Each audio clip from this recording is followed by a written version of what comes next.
The Arizona sun was a merciless, white-hot coin hammered into an endless dome of blue. It bleached the adobe walls of the small suburban house, baked the gravel in the yard, and made the very air over the asphalt shiver. Inside the garage, a different kind of heat simmered, the heat of frustration, of greasy knuckles, and of a dream that seemed to be evaporating faster than a drop of water on the hot concrete. Chase Wilson wiped the sweat from his brow with the back of a gloved hand, leaving a dark smudge. Before him, gleaming under the fluorescent shop light, was his obsession, a 1972 Chevrolet K10 pickup. Or, it would be a pickup again someday. Right now, it was a frame on jack stands, a mismatched collection of parts, and a mountain of bills that grew faster than the project did. Stripped another one, didn't you? A voice called from the doorway. Chase looked up to see his wife, Emily, leaning against the frame. She held a glass of iced tea, the condensation running down her fingers. She was still in her scrubs from her shift at the pediatric clinic, her blonde hair pulled back in a practical but tired ponytail. Her expression was a familiar mix of affection and exasperation. Bolt was frozen, Chase grunted, tossing the rounded-off wrench into a toolbox with a clatter. 20 years of Arizona rust. It's like they welded it on. Emily walked in, setting the tea on a cleanish spot on the workbench. We got another letter from the credit union, Chase. The line of credit on the truck. It's maxed. The words landed like a physical weight on his shoulders. He loved this truck. He'd dreamed of it since he was a teenager. A classic, lifted Chevy, towering on massive tires, a symbol of power and freedom. He'd pictured it roaring down desert trails, turning heads at car shows, a testament to his skill and vision. He'd started with a modest plan, a 6-inch lift, 35-inch tires. But as he'd torn into it, the goalposts had moved. The suspension kit for a 6-inch lift needed stronger drive shafts. The bigger tires needed a re-geared differential. Every solution created two new, expensive problems. I know, he sighed, his shoulders slumping. I need it to be right. It needs to be impressive. A 6-inch lift is barely even noticeable. I see these guys online with their monsters on 40s, that's the dream. Emily picked up a small, polished chrome valve cover that had cost $400. It had never been installed. The dream is bankrupting us, Chase. Literally. We're eating mac and cheese so you can buy polyurethane bushings. Maya needs new soccer cleats. The dream is why our savings account has a for truck use only sticky note on it in my mind. Her voice wasn't angry, just drained. It was the tone that cut deeper than any shout. Chase looked from her weary face to the skeletal frame of the truck, a monument to his ambition. The gap between where it was and where he wanted it to be felt like a canyon. What do you want me to do? Give up? Sell it at a massive loss after all this work? No, she said softly. I want you to finish it. But I want you to finish it for us. So we can go on a drive, just us, with the windows down. Not so you can win some imaginary competition with guys on the internet you've never met. She left him then, the silence in the garage filled only by the buzz of the light and the distant whir of a lawnmower. Her words echoed. For us. He looked at the truck. Really looked at it. It wasn't a show truck. It was a 50-year-old workhorse. His grand vision of a pavement-crushing monster suddenly felt childish and incredibly expensive. That night, instead of browsing lift kit forums, Chase found himself in a dusty corner of a niche off-roading website. He stumbled upon a thread titled, The Modest Lift Appreciation Society. He almost clicked away, a smirk on his face. Modest? What was the point? But Emily's face floated in his mind. He clicked. The thread was filled not with gleaming, shop-built rigs, but with photos of functional, well-loved vehicles. Jeeps, Toyotas,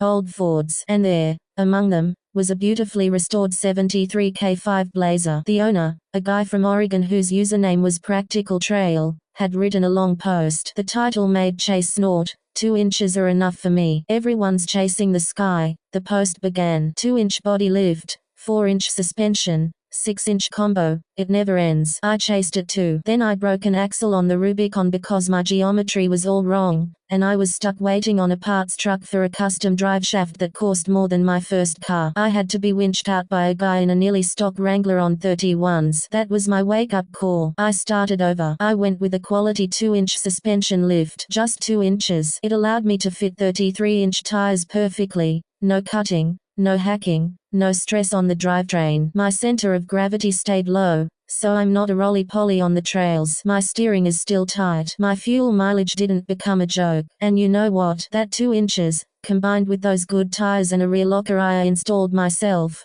gets me everywhere the big rigs go. Sometimes, Because I'm more nimble and not fighting my own weight and height, I get further. My truck is a daily driver, a grocery getter, and a trail beast. It's enough. More than enough. It's perfect. Chase read the post 3 times. He looked at the photos. The Blazer wasn't a towering giant, but it looked right, balanced, purposeful. The comments were a chorus of agreement from people who spoke about capability over cosmetics and the sweet spot. A seed of a radical idea planted itself in his mind. What if 2 inches are enough for me? The next morning, over coffee, he was uncharacteristically quiet. Finally, he said, "What if I scaled it back?" Emily looked up from her phone, wary. Scaled what back? The truck. What if, instead of the 6-inch monster, I built something sensible? A small lift, just enough to fit slightly bigger tires. Keep it reliable. Something we could actually use and afford. Hope, fragile and cautious, dawned in Emily's eyes. You mean it? I read something last night. This guy said,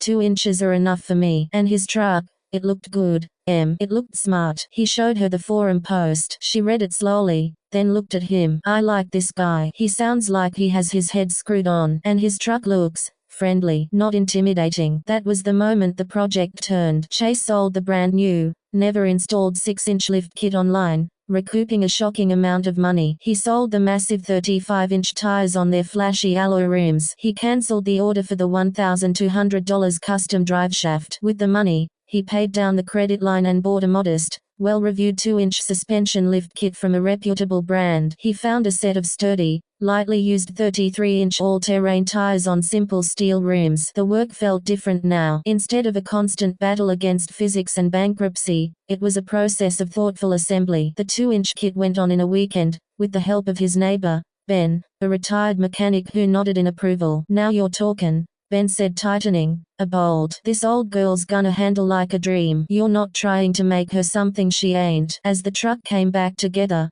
Chase felt a pride he hadn't expected. This wasn't about creating a showpiece to impress strangers. This was about reviving something. He cleaned and repainted the original interior himself. Emily helped him pick out a durable, earth-toned upholstery fabric for the bench seat. Maya, their 10-year-old, painted a small, smiling desert tortoise on the underside of the glove box door, a secret good luck charm. The day of the first startup arrived. Chase had rebuilt the original 350 V8 himself, focusing on reliability and torque over sheer horsepower. He turned the key. The engine cranked, coughed, and then roared to life with a deep, healthy rumble that settled into a confident purr. The sound wasn't obnoxiously loud, just solid. It was the sound of a machine that was ready to work. He backed it out of the garage into the golden late afternoon light. Emily and Maya came out to see. The truck wasn't towering. It didn't dominate the driveway. It sat proud, alert, and functional. The 33-inch tires filled the wheel wells perfectly. It looked, as Emily had said,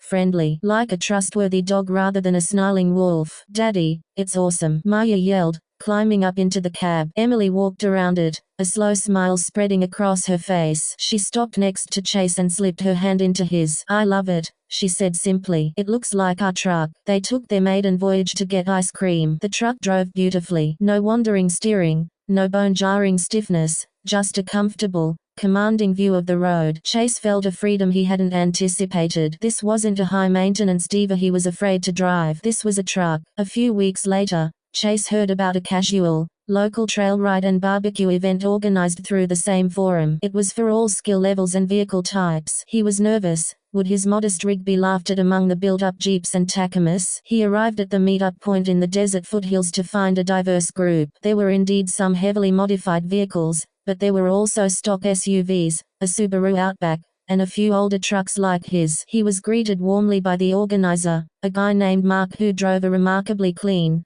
2-inch lifted Toyota 4Runner. Nice K10, Mark said, shaking his hand. Clean build, practical. The word practical felt like a badge of honor. The trail was a scenic, moderately challenging loop with a few rocky climbs and a shallow water crossing. Chase engaged the 4-wheel drive, took a deep breath, and followed the line Mark suggested. The truck performed flawlessly. The lower center of gravity meant he felt stable on off-camber sections where a taller truck would have been tippy. The good tires dug in and found grip. He crawled over obstacles with careful tire placement, not brute force. At one point, a heavily modified Jeep on massive tires struggled with a tight, twisting section, its long wheelbase and wide stance a hindrance. Chase, in his narrower, more nimble K10, picked his line and eased through. At the summit, overlooking a valley painted in the reds and golds of the desert, the group gathered. The Jeep owner, a friendly guy named Derek, walked over with a beer and handed one to Chase. "Man, you made that look easy back there. That's a sweet, capable rig. What lift you running?" Chase felt a flicker of the old insecurity.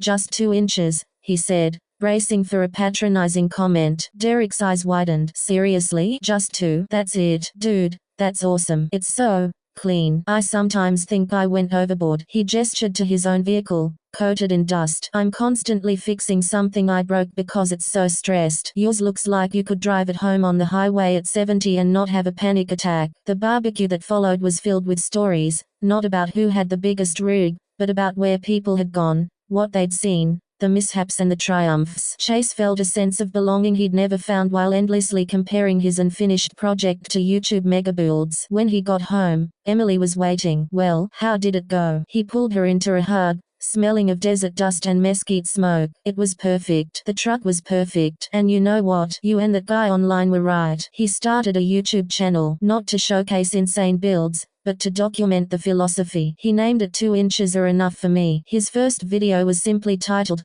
"Why I Scaled Back My Dream Truck." He filmed it right there in his garage, with the finished K10 as a backdrop. He was honest. He talked about the financial strain, the marital stress, the lost sense of purpose. He showed the receipts from the sold parts and the affordable kit he bought instead. He talked about the joy of driving a finished vehicle, of sharing it with his family, of actually using it instead of just working on it. "Chasing extremes is easy," he said to the camera, his voice earnest. "Anyone can throw money at a project and make it bigger, louder, more extreme. But finding the sweet spot, building something that is capable, reliable, usable, and finished, that takes restraint, that takes wisdom. And for me and my truck, 2 inches, just enough to unlock its potential without destroying its soul, is truly enough." The video did not go viral overnight, but it found its audience. Comments trickled in, then poured in. "Thank you for saying this. I'm $15,000 into my project and I've never driven it. I feel seen. This is the content we need. The anti-hoonigan. Real builds for real people. You just saved my marriage and my bank account. Ordering a 2-inch kit tonight." Chase's channel grew. He featured other modest builds. He did tutorials on affordable maintenance, on choosing the right tire over the biggest tire, on planning a build with a budget and a finish line. His motto became,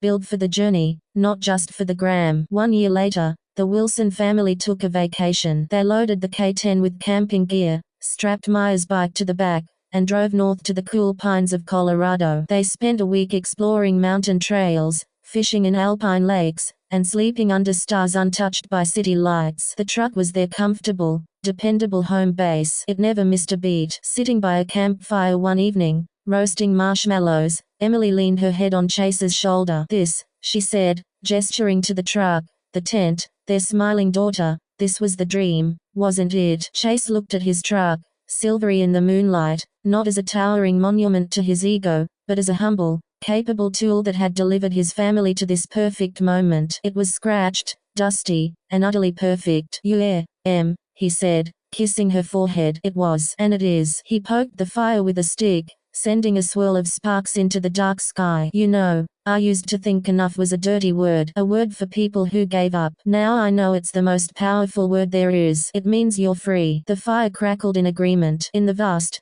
quiet night, surrounded by the people he loved, Chase Wilson had everything he needed. He had discovered that by letting go of the need for monstrous, excessive inches, he had gained the whole world. And for him,